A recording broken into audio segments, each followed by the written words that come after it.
أقول غنوا وخلوكم رياجيل قبل التفت للسلاح وللذخيرة.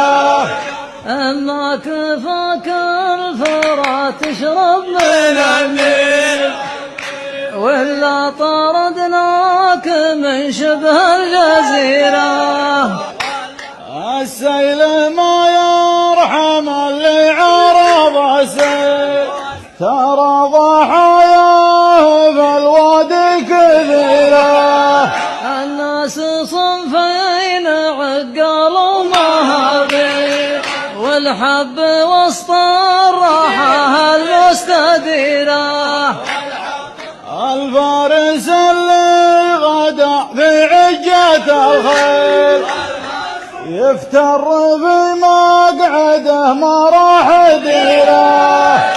اللي يداوى السخونة بالتحامي تراه مجبور والعلة خطيرة. أنتم مرضكم شديد ويلكم ويل ما نصبر ولا الطويلة